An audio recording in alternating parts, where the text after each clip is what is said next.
Le samedi 23 mai, Donald Trump a écrit sur Truth Social que l'accord entre les États-Unis et l'Iran était essentiellement conclu et qu'il serait annoncé prochainement. Des sources du Washington Times ont précisé que le projet avait été approuvé par les principaux négociateurs. Il s'agit de Vance, Witkoff et Kushner du côté de Washington et du président du Parlement iranien Kalibaf du côté de Téhéran. Le document a été soumis à l'approbation finale des dirigeants des deux pays. L'annonce était prévue avant la fin de dimanche, mais ce matin-là, Trump a écrit autre chose sur Truth Social.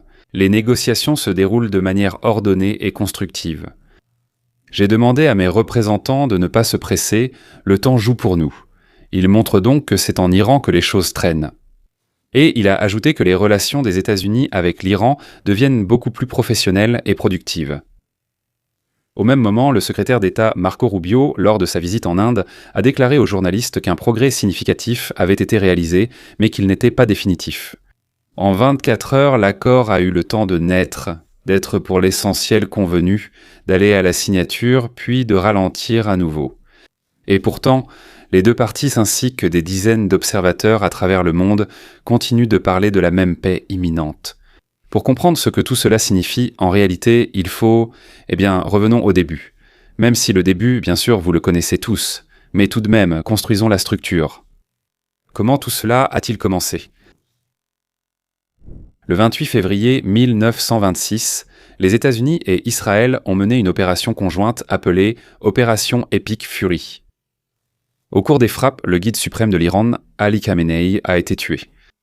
Des installations militaires clés du régime ont été détruites. L'Iran a riposté par des frappes massives de missiles et de drones contre Israël et les bases américaines au Moyen-Orient. Et il a fermé le détroit d'Ormuz, par lequel transite environ 1/5 du pétrole mondial. Les marchés mondiaux ont réagi instantanément, comme on dit. Les prix de l'essence aux États-Unis ont grimpé en flèche.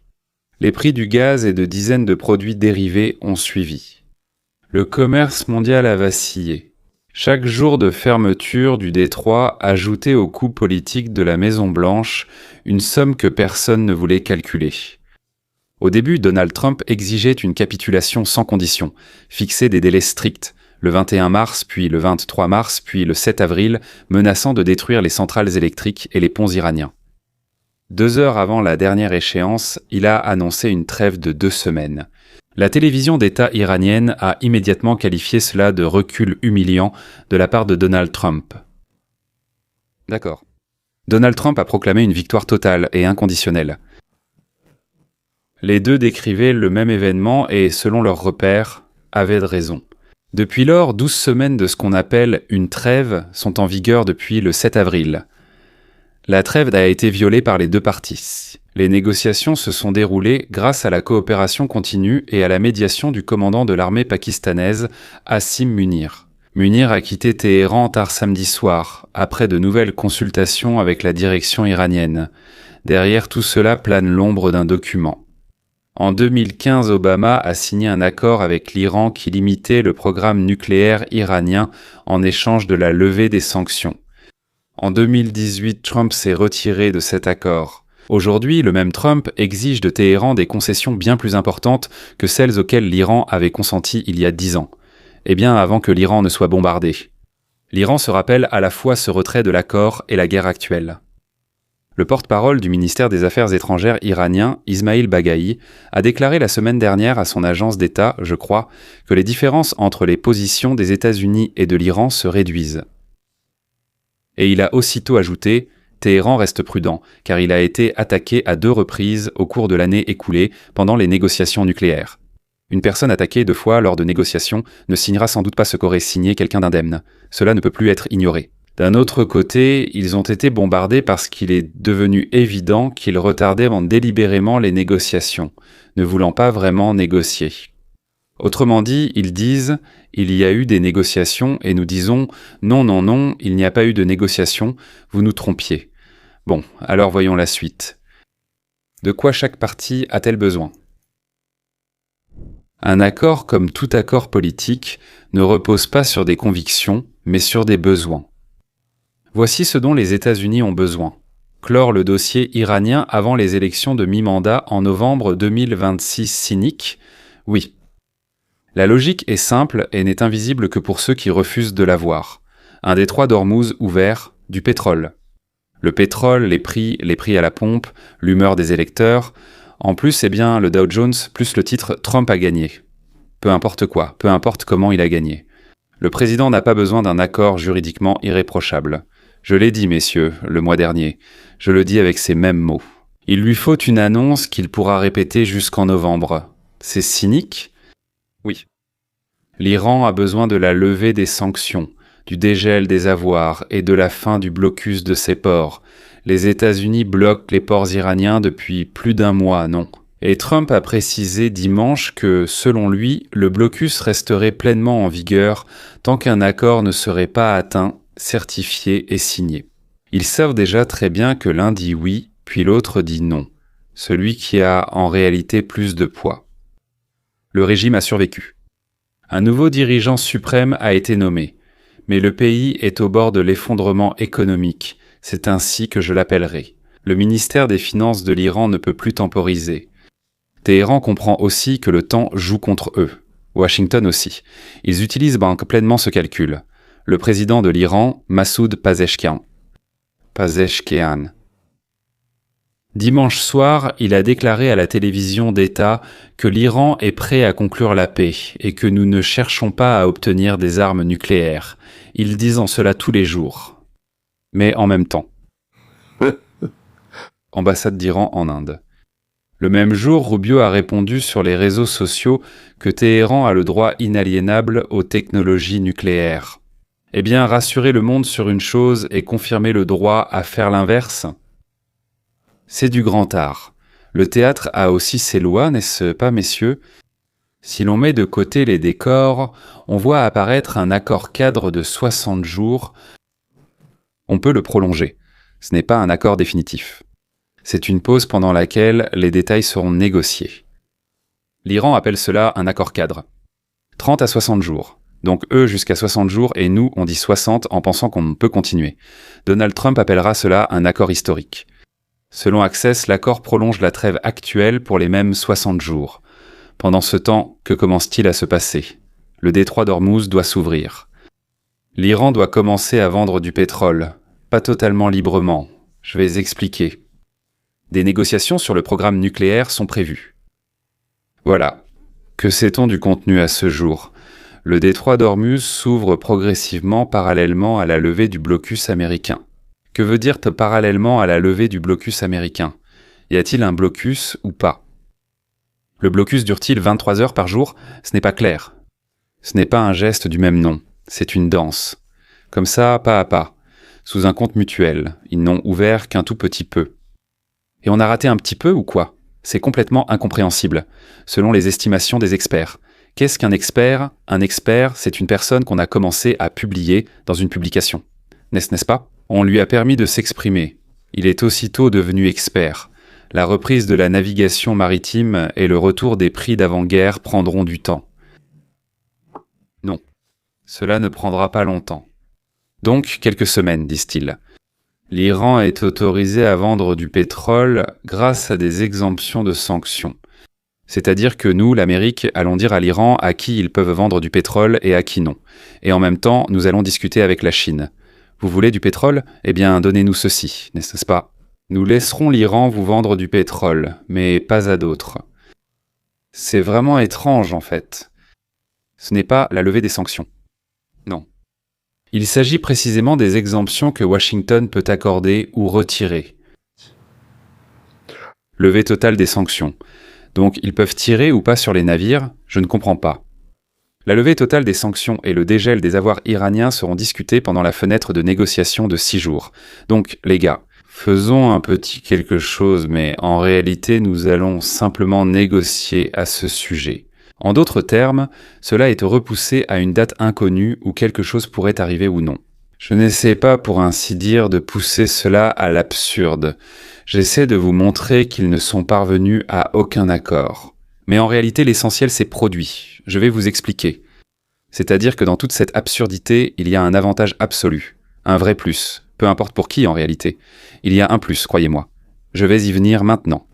Oui, L'accord inclut la cessation de la guerre entre Israël et le Hezbollah au Liban. C'est ce qu'ont déclaré 2 responsables qui participent aux négociations. Et surtout que la principale raison pour laquelle la guerre a été menée, c'est le stock iranien d'uranium hautement enrichi. Selon les données de l'AIEA, l'Iran possède 44,9 kg d'uranium, je crois. Oui. Et enrichi jusqu'à 60%, même si je vous l'ai déjà dit plusieurs fois. On a déjà trouvé des traces, ce qu'on appelle de 80%. Mais ce n'est pas important. Pour l'instant, nous savons qu'il y a 44,9 kg d'uranium enrichi à 60%. C'est une courte étape technique vers la qualité militaire. 90%. Cela signifie que ces 44,9 kg sont la preuve matérielle de la proximité de l'Iran avec l'arme nucléaire. Selon les termes du projet d'accord, l'Iran accepte de renoncer à son stock d'uranium hautement enrichi. Cela semble historique. Mais à l'intérieur du document, c'est encore plus intéressant. L'un des responsables qui a personnellement participé aux négociations a expliqué à AP comment exactement l'Iran se sépare de cet uranium. Donc l'uranium, cela sera convenu pendant cette fenêtre de 60 jours, mais il est prévu qu'une partie de l'uranium soit diluée. D'accord, une partie s'est remise à une tierce partie. La Russie a déjà proposé de le prendre, donc l'uranium ne disparaît pas. L'uranium est cependant déplacé, une partie sous forme de matériaux dilués, une autre partie en Russie, dans un pays qui, ces 2 dernières années, a montré très clairement de quel côté il se trouve. Alors demandez à n'importe quel ingénieur nucléaire combien de temps il faut pour revenir de 20 ou 5% à 60%, revenir en arrière, n'est-ce pas? Et vous obtiendrez une réponse qui ne rassurera aucun électeur, dans aucun État. Qui lit le titre « Trump a détruit le programme nucléaire iranien ». C'est bien sûr le point le plus douloureux pour ceux à Washington qui ont décidé de lire les conditions de l'accord jusqu'au bout. La division au sein des siens. Le principal sénateur républicain en matière de politique de défense, Roger Wicker, a déclaré « Accepter une trêve de 60 jours avec l'Iran signifierait que tout ce qui a été accompli par nos militaires serait vain. » Ted Cruz a écrit sur X « Si tout cela aboutit à un régime iranien toujours dirigé par des islamistes, scandant mort à l'Amérique, recevant des milliards de dollars, capable d'enrichir de l'uranium et de développer des armes nucléaires, contrôlant de fait le détroit d'Ormuz. Alors une telle issue serait une erreur catastrophique. » Lindsey Graham a soutenu cette position. Tom Tillis, républicain de Caroline du Nord, a déclaré dimanche matin sur CNN « Il y a 11 semaines, le ministre de la Guerre Hegseth et le ministère de la Défense nous disaient que la défense iranienne avait été détruite et que l'obtention de matières nucléaires venant de l'Iran n'était qu'une question de temps. Maintenant, nous discutons de la position, dans laquelle le matériel nucléaire reste en Iran. Comment tout cela s'explique-t-il ? Ce n'est pas la voix de l'opposition, messieurs, mais celle des républicains à l'antenne. Sur les chaînes qui lui sont favorables, et aussi sur CNN, au moment où Donald Trump annonce son triomphe. Il voit que la même chose que tout observateur attentif. Entre « nous avons détruit il y a 11 semaines » et « nous le laissons aujourd'hui », il y a un écart qu'on ne peut combler politiquement qu'avec des gros titres. Israël. Aujourd'hui, Israël est officiellement exclu des négociations. Eh bien, officiellement.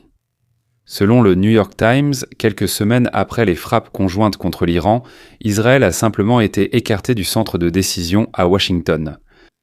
Les sénateurs républicains ont déjà qualifié ces conditions de cauchemar pour Israël. La partie israélienne déclare que l'accord est extrêmement problématique. La principale objection, les missiles balistiques iraniens et le réseau de proxys iraniens sont exclus des négociations. Autrement dit, ce sont précisément les menaces pour lesquelles, en fait, Israël s'est engagé dans cette guerre. Benjamin Netanyahou a écrit dimanche « Le président Trump et moi sommes convenus que tout accord final avec l'Iran doit éliminer la menace nucléaire. » Et il a souligné que Trump a confirmé le droit d'Israël à se défendre sur tous les fronts, y compris le Liban. Se défendre. La ministre des Sciences, donc, Gila Gamliel du Likoud, membre du cabinet de sécurité nationale. Autrement dit, une personnalité importante en Israël. Elle a déclaré à la radio de l'armée « Israël adopte une position. Attendons de voir, absolument. Tout cela n'est qu'un pur théâtre politique, bien rodé. » Pourquoi ? Netanyahou n'est pas un homme naïf, il comprend parfaitement l'arithmétique de Washington. Jusqu'en novembre 2026, silence total. Devant son peuple, il doit montrer son désaccord. La guerre a été déclarée pour des objectifs de sécurité précis. Et expliquer à l'électeur pourquoi ces objectifs n'ont pas été atteints, c'est politiquement très gênant. C'est pourquoi Israël affiche publiquement son mécontentement, tout en continuant à agir dans le cadre de l'accord avec Washington. En réalité, Israël a obtenu l'essentiel, mesdames et messieurs. En réalité, Israël a obtenu l'essentiel. Le régime iranien est exsangue. Point final. Khamenei est mort. Le programme nucléaire est repoussé d'au moins plusieurs années. Et que va-t-il se passer ensuite ? Mais ça, c'est une toute autre question. Mais en ce moment, il est extrêmement difficile de faire semblant. C'est la seule position politiquement correcte pour Jérusalem. La guerre se termine-t-elle ou non ? L'accord comporte une clause sur la fin de la guerre entre Israël et le Hezbollah. Ce point est particulièrement intéressant car la guerre dont il est question, formellement, est déjà terminée. Le 17 avril, une fragile trêve, appelons-la ainsi, est entrée en vigueur grâce à la médiation des États-Unis. Depuis lors, le Hezbollah viole chaque jour la trêve, lançant des drones et des roquettes contre les forces israéliennes et le nord d'Israël. Et Israël frappe des cibles partout au Liban, ses troupes restent en grande partie, disons, dans le sud du Liban. Selon le ministère libanais de la Santé, plus de 3000 personnes ont été tuées lors de cette nouvelle vague.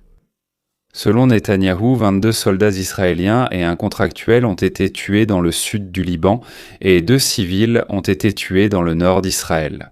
Le Hezbollah a officiellement accepté le cessez-le-feu, mais en réalité, il continue la guerre. Le gouvernement libanais est incapable, vraiment incapable, de le désarmer. Les responsables israéliens craignent ouvertement que le Liban ne puisse rien faire contre le Hezbollah. L'Iran le finance et l'accord avec Téhéran signifie officiellement l'arrêt de la guerre, qui est déjà officiellement terminée, mais en réalité, elle continue chaque jour. Autrement dit, l'accord avec Téhéran inclut la promesse de Téhéran d'arrêter de financer ce que Téhéran ne finance déjà pas publiquement, et après l'accord, il continuera à faire exactement ce qu'il fait actuellement. En ce sens, la section de l'accord concernant le Hezbollah est presque un exemple parfait de ce qui se passe dans tout le document. Eh bien, c'est-à-dire quelque chose comme ça. Regardez la main gauche, je ne ferai rien avec la droite, je ferai ce que je veux. Les parties conviennent de ce qui est déjà en gros la vérité, et appellent cela une percée historique. Qu'est-ce que c'est vraiment ? Si l'on enlève toutes les fioritures du texte, il ne reste qu'une simple description. C'est une pose présentée comme une victoire. Eh bien, vous savez, au cirque, un homme surgit, écarte les bras et crie « Entracte ». Appelons cela un entracte politique. Trump obtient ce dont il a besoin, jusqu'en novembre 2026, et guerre close, détroit ouvert, pétrole moins cher et gros titres sur le triomphe. Après les élections de mi-mandat, il a les mains complètement libres. Si l'Iran viole les conditions, et les conditions seront violées, eh bien, messieurs, c'est inévitable, pas à 99%, mais à 100%, parce que l'accord cadre laisse suffisamment de place à l'interprétation. De la façon qui lui plaît. Ainsi, Donald Trump peut relancer le sujet à tout moment en disant « Ah, ils sont comme ci, comme ça, etc. » Jusqu'au bout. Eh bien, je ne sais pas, là, depuis 1927, aucun républicain ne perd rien. Les prochaines grandes élections sont loin. L'Iran obtiendra ce dont il a besoin, la possibilité de vendre du pétrole. Mais en réalité, via des dérogations. Le blocus des ports prend fin. 60 jours pendant lesquels le régime aura le temps de colmater les brèches. Réorganiser le réseau de proxy, réécrire le programme nucléaire selon les nouvelles restrictions et surtout sauver la face devant sa population. C'est crucial. Nous allons en parler. Et dire « Nous avons tenu tête à la plus grande machine militaire du monde ». Sans doute, selon leurs propres repères internes, ils ont raison. Les Unions européennes et le Royaume-Uni saluant déjà officiellement les progrès. Ils ont besoin de pétrole, ils ont besoin de stabilité. Ils ont besoin que quelqu'un retire ce sujet de l'ordre du jour. Voilà ce dont ils ont besoin. Ils applaudissent à tout accord dont le nom contient le mot « paix ». Désescalade. Celui qui a raison, c'est celui qu'on entend de tous les côtés. Et tout le monde et personne. Les marchés réagissent au mot « accord ». Les électeurs réagissent au mot « par ». Paix. Tout le reste, c'est pour les analystes que personne n'écoute. Eh bien, et pour les archives qui seront peut-être ouvertes dans 30 ans? Et aujourd'hui? Et maintenant, retirons notre casquette de cynique. Chez nous, on dit « Allez, Diane, changeons de chapeau. Maintenant, prenons celui de l'analyste. » Le cynique a toujours raison sur la technique en politique. Et il a tort sur l'ampleur. En 12 semaines, entre l'opération Epic Fury et aujourd'hui, alors que nous ne parlions pas des détails, il s'est passé quelque chose sur quoi peu de gens auraient parié en février. Un conflit armé entre les États-Unis, Israël et l'Iran. Un conflit dans lequel des missiles ont été lancés sur des bases américaines. La principale route pétrolière de la planète a été fermée. Le conflit est passé de la phase d'échange de frappes à celle d'échange de formulations. Cette phase diffère et, messieurs, dans la seconde, personne ne meurt. Chaque jour sans guerre sauve des dizaines de milliers de vies. Eh bien, comme nous le disons toujours en Ukraine, chaque mois, il y a, 20 à 30 000 personnes qui meurent du côté ukrainien.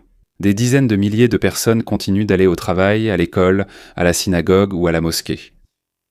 À Téhéran, à Tel Aviv, à Beyrouth, à Haïfa. Ce sont des ingénieurs non ensevelis sous les décombres, des enfants qui ne se retrouvent pas dans un abri anti-bombe, pour la 3e fois en 1 semaine, et des mères qui dorment cette nuit au lieu de coller leur oreille à la radio. La baisse des prix du pétrole, à laquelle les marchés mondiaux vont aboutir dans les prochaines semaines, n'est ni une victoire de Donald Trump, ni un triomphe de Téhéran. L'essence, cela signifie qu'en Arizona, dans l'Illinois et en Californie, les automobilistes paieront leur carburant quelques dollars de moins à la pompe qu'à l'instant même. C'est justement cette couche silencieuse de la réalité qui n'apparaît pas dans les gros titres. Mais pourquoi? Parce qu'on ne peut pas en faire un drame. Le peuple iranien. Et maintenant, parlons d'un autre élément, extrêmement important, peut-être pas aujourd'hui, mais demain. En Iran, un pays avec l'une des jeunesses les plus instruites et les plus avides de liberté au monde, le régime est sorti de cette guerre à découvert, exsangue. L'économie est au bord du gouffre. Cela ne signifie pas la chute du régime demain. Cela signifie que la société iranienne, des millions d'étudiants, d'ingénieurs, d'artistes, de programmeurs, vivait depuis 46 ans dans une version du pays qui n'est pas la leur. L'espace est devenu bien plus large qu'il ne l'était le 1er janvier. L'histoire nous enseigne une chose étrange. Les régimes qui ont perdu une guerre, formellement ou non, survivent rarement aux 5 années suivantes dans la même configuration. Et les ayatollahs le comprennent, et le peuple iranien aussi. Y a-t-il, parmi toutes les parties de cet accord, une partie qui, si elle s'avère vraiment historique, ne sera peut-être pas celle dont on parle actuellement dans les gros titres ? Mais celle où la jeunesse iranienne qui possède ce que la génération de ses parents n'avait pas. Avec Internet, l'éducation et un accès direct au monde, elle aura encore un peu de temps et d'air pour écrire l'histoire de son propre pays. Nous savons une chose simple, difficile à croire en lisant les rapports quotidiens, partout quel que soit le continent, le système ou le drapeau. Ils veulent vivre, ils veulent que leurs enfants aillent à l'école, que le réfrigérateur soit plein, qu'ils écoutent de la musique le soir. Différentes musiques, mais ce n'est pas important. Parce qu'ils écoutent de la musique sans sursauter à cause d'un bruit au-dessus des toits. Et ça, c'est important. Qui le veut? C'est une mère iranienne à Ispahan qui le veut. Une maman israélienne à Sderot. Une américaine à Bakersfield. Aucun accord, aucun théâtre politique, aucune élection de mi-mandat n'annulera cette question simple et universelle. Et chaque accord, même incomplet, même temporaire, même composé de formulations qu'il faudra réécrire demain, repousse encore un peu la guerre. Et chaque jour sans guerre est une victoire. Cette victoire, ni Trump, ni les ayatollahs, ni les sénats ne peuvent se l'attribuer. C'est la vie qui se l'attribue. Et demain, quelque chose peut arriver. Peut-être, comme l'a dit Khaja Nasreddin, soit l'empereur mourra, soit mon âne mourra. Peut-être que, pour cette victoire silencieuse, inefficace, que personne n'annonce, il vaut la peine de supporter de temps en temps le théâtre politique, les gros titres tapageurs et les compromis maladroits. Peut-être qu'entre 2 annonces de Trump et 3 commentaires de sénateurs, il se passe justement ce pourquoi il valait la peine de garder les yeux ouverts. L'histoire, après tout, n'est pas écrite par ceux qui crient le plus fort. L'histoire est écrite par ceux qui, demain matin, se lèveront et continueront à vivre. Messieurs, je vais résumer tout ce que j'ai dit. En Amérique, nous avons besoin d'un répit. Je comprends qu'en Israël, ils seront mécontents et diront « encore les Américains, encore les Américains », mais qu'ils réfléchissent au fait que nous avons éliminé le danger immédiat. Pour les 35 prochaines années, nous l'avons détruite. Vont-ils se rétablir? Oui, bien sûr. Réfléchissez au fait que si nous continuons maintenant, nous perdrons ces élections. Et donc, vous perdrez aussi. Si ce n'est pas Israël, Dieu nous en préserve, il y aura beaucoup de morts, de blessés et de mutilés. De ce qui se passera ensuite si Donald Trump n'arrive pas à faire ce qu'il essaye de faire avec ces mêmes accords d'Abraham. Réfléchissez-y. Chaque jour où Donald Trump est au pouvoir, chaque jour où Donald Trump est à la Maison-Blanche, chaque jour où il a les mains libres. Je parle du Congrès, du Sénat, d'accord? Chaque jour est meilleur pour les Américains, meilleur pour les Israéliens et meilleur pour tous ceux qui ne veulent absolument aucun collectivisme, qu'ils soient musulmans ou socialistes. Peu importe lequel, nous n'en voulons pas. Fascistes, communistes, ça n'a pas d'importance. Nous n'en voulons pas. En fait, ce n'est pas pour aujourd'hui. Demain, il y aura quelqu'un ou quelque chose d'autre. Mais la seule chose que nous avons, le levier qui nous est apparu, eh bien, sur ce levier, il est écrit « Donald J. Trump ».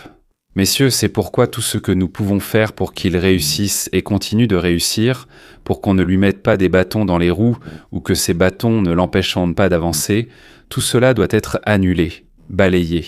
Parce que je ne peux tout simplement pas imaginer qui pourrait faire cela mieux que lui, plus vite que lui. Et pas avec une perspective de demain, mais avec une vision à très long terme en tête. Voilà pour la vie de nos enfants et la nôtre. Je ne suis pas un communiste disant « peu importe aujourd'hui, seul demain compte ». Non, l'essentiel c'est aujourd'hui, demain et après-demain. C'est tout, c'est l'essentiel. Et donc, comme on dit, portons un toast à la santé de Donald J. Trump. Dieu merci qu'il soit apparu. À la prochaine.